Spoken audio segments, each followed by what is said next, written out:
didn't wake up, or when you were playing for the Bulls, I'm sure it was not on your mind that your dream is one day to own a team. But I'd like to know when the light shined on you that this is something I want to do, and what was it that motivated you to own a team? Because no player's ever done that before. Well, I always wanted to be connected to basketball because my love is always going to be towards basketball. And the best way that I think I can pass on the knowledge that I have for the game of basketball to tomorrow's players is through ownership.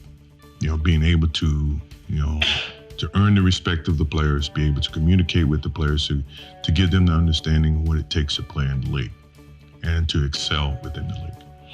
So when I got out of basketball in 2003,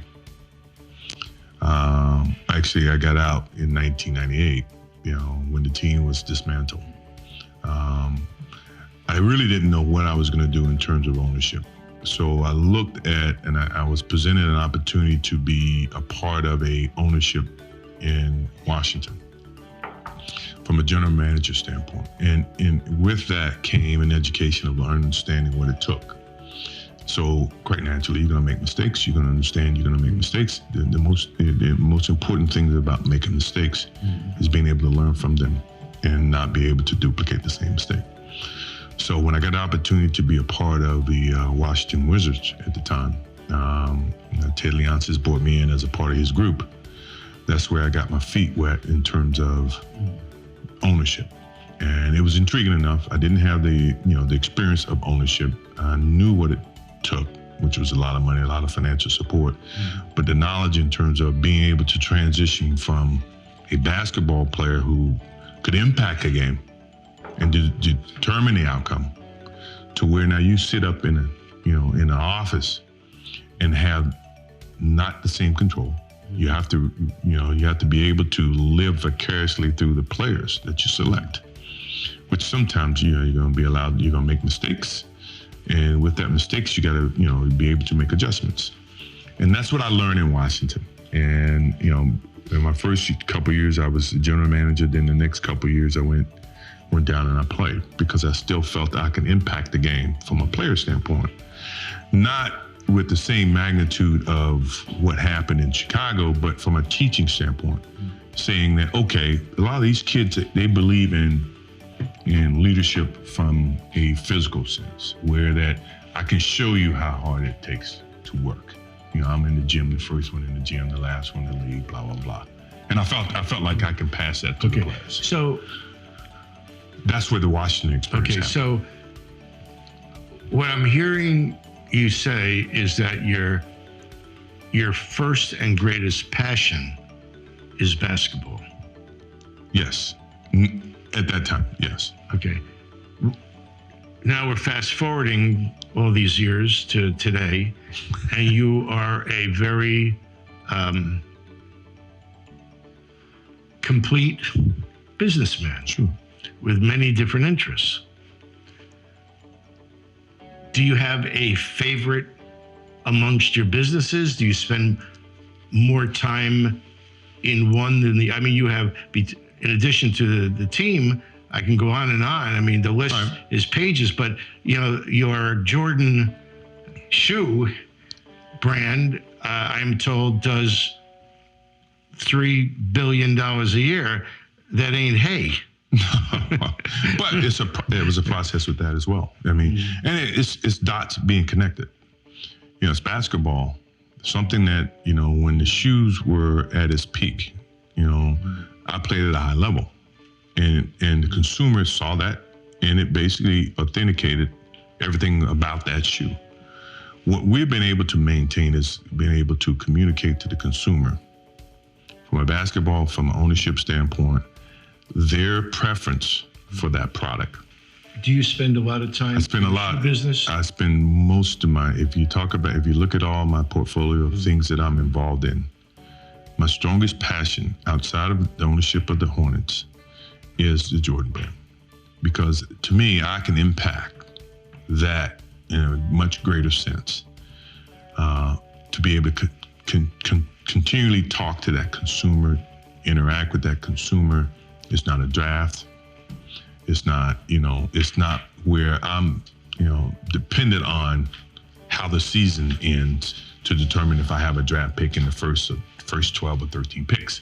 So if I had to pick of all the things that I'm involved in, the most important is the Jordan brand because it is my DNA.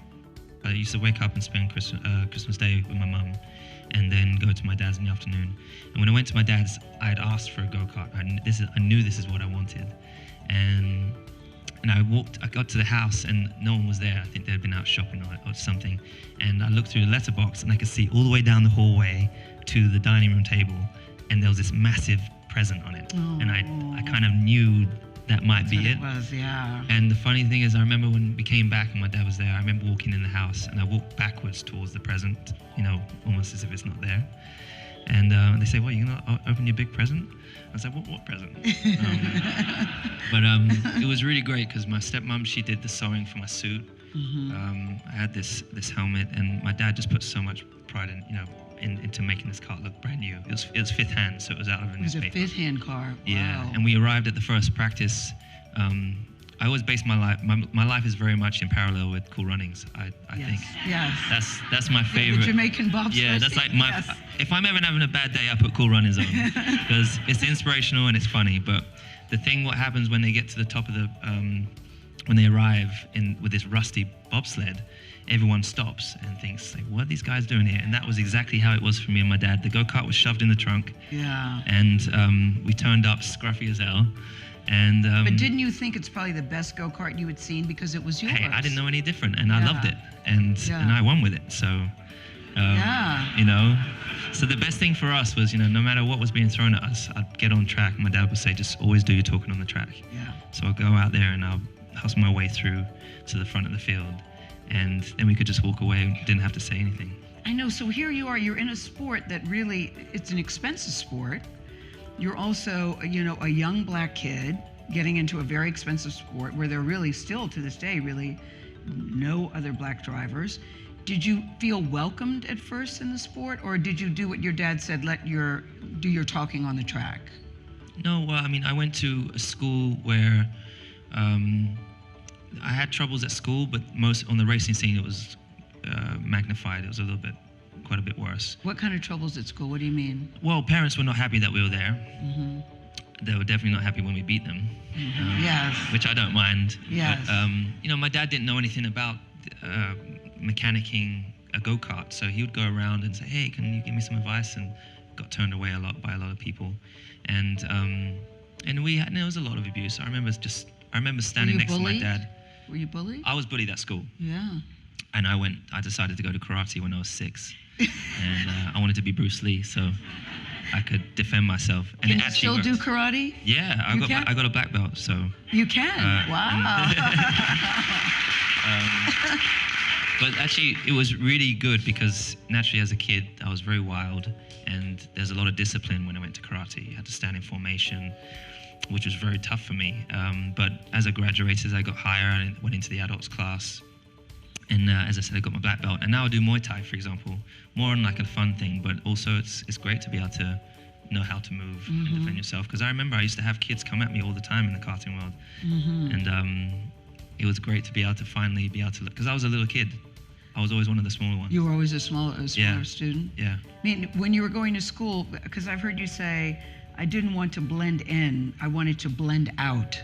When you're a little kid, most of the time you want to be accepted in school. You do want to blend in. It wasn't the case that I didn't want to blend in. I just didn't feel like I blended in. You did not, okay. And my headmaster was actually not that great a guy, and kind of deprived me a lot of my education because my dad took.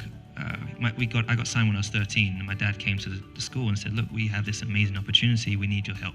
You might need to take a day off a week. Mm-hmm. Can you help Lewis catch up on work?"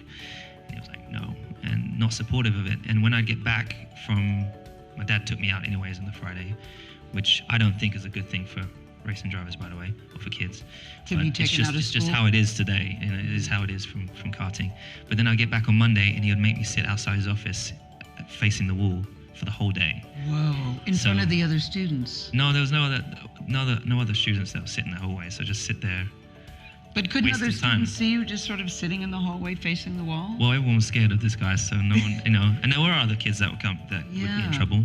But basically, I wasn't angry that he deprived me of a day's worth of school, which I was already struggling to keep up with. Yeah. So, but it's okay. I'm sure he's watching TV and he so I helped him get there. Yeah. As people are, But Yeah. What's his name so we can say thank you to him? I don't even give him the credit of his name. No, I mean, I just picture little Lewis facing the wall, just sort of stewing, because that's just a mean thing to do. I mean, that's a mean thing to do. It really is, and What lesson do you learn from that? Exactly. Yeah. Exactly. But anyways, we turned out okay. So you're competing. So I ended up having private tutors in the morning and after school. So my school day was the worst because no kid wants to go to school more than they have to go to school. Yes. Some kids do, but I didn't want to at the time. So I wouldn't get any playtime. I was just studying all day, and then the fun part for me was that I get to go racing. It's like so many years I trained so hard, and now pays off, and it's like I'm 30 years old, almost 31, all my life I trained hard, like since when I beginning walking on mats, because in my house I have gym inside the house, and father train everybody who want in village. And I remember when I find out myself, I find me inside the gym, and this is not about like I train like 5 years, 10 years or 15 years. This is about like more than 25 years. Train hard, and I think that's why I'm here. It must be nice to see it in pictures, remind you of Dagestan and your people and the journey that you've been on. Of course, and when you love your place, when you love your people, and they give you respect, they love you too, and you all the time keep winning and give people motivation. This is like different level feeling, maybe I can't say this on my words, but this is like amazing. It's amazing. We saw in the video you as a little boy starting this journey. What's it like now? What's it been like for you since UFC 229? I don't know. It's like crazy, what I need now? I have belt, I defend my belt, I'm famous, I have money.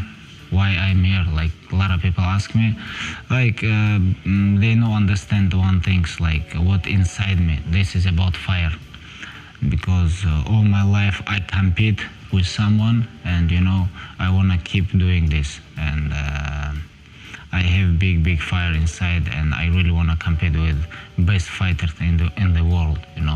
This is not about like best fighters from country or somewhere. This is about like 7 billion people. Who the best? Bring this guy. This is about me. How are you with fame?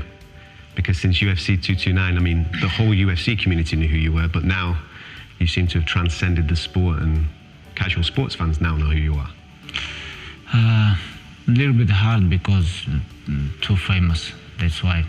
Like here in Middle East, Russia, Dagestan, Europe, everywhere where I go, like US, everywhere a lot of people come, like take picture, talk, everybody know you. It's a little bit pressure. Same time I like this, but right now, like mostly time I don't like this, honestly, because when I'm training, I don't train for be ready famous, I don't expect this. I train for fight with like best fighters in the world, but same time with my winning streak, it's coming famous stuff, and that's why a little bit hard to be ready for this.